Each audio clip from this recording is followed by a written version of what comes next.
Welcome back to my channel. This is Joe Motovlog once again.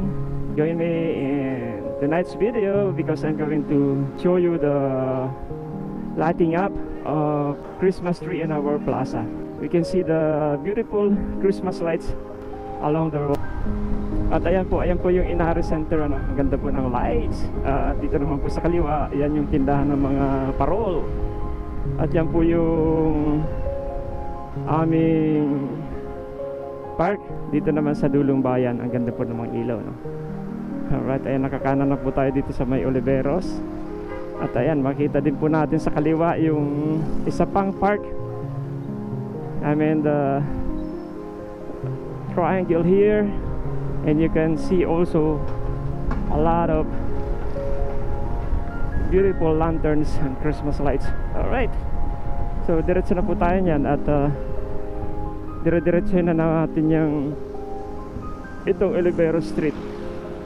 Oh, by the way, we're here at Oliveros Street and we can see the beautiful lights this place. Alright, ayan, dire-diretso na po tayo.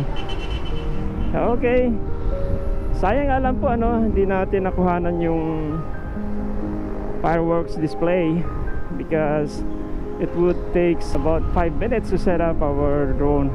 Okay, so ayan po yung advantage ng yung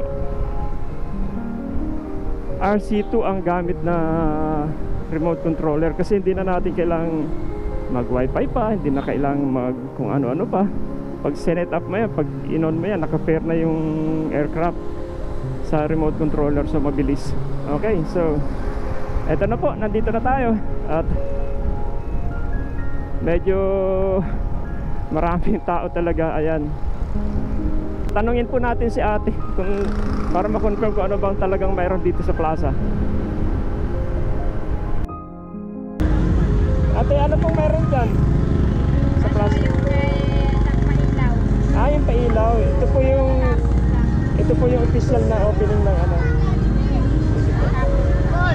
Bawal pang dumaan. Opo. Iikot lang po kayo. Sayang po, hindi ko nabuta yung fireworks, no? Sayang, ang ganda.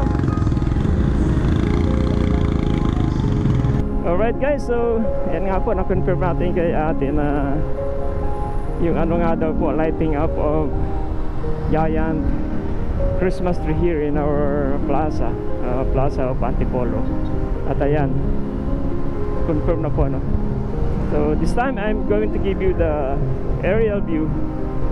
Ayan po, no?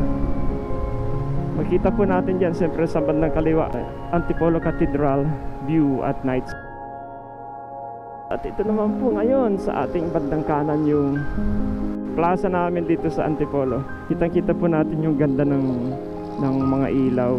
At siyempre hindi natin pwedeng pababain ng husto dyan yung ating drone dahil baka makasagabal po sa kanilang activities. Salamat po sa mga panonood ninyo at maiksi lang po itong video na to. Gusto ko lang pong maibahagi sa inyo yung ganda ng setup ng mga ilaw at Christmas tree at mga lanterns dito sa ating plaza. So salamat po kay Mayor June Inares. Siya po ang kasalukuyang mayor ng aming city of Antipolo. And of course, I am so happy because my DJI Air 3 has the capability of flying at night.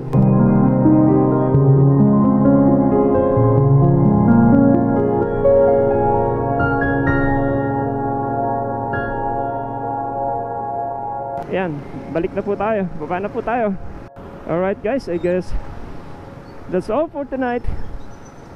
And if you're new to my channel and you like this video, don't forget to like, subscribe, and hit that notification bell so that you're always updated to all of my video uploads. That's all, and keep safe everyone. Good night.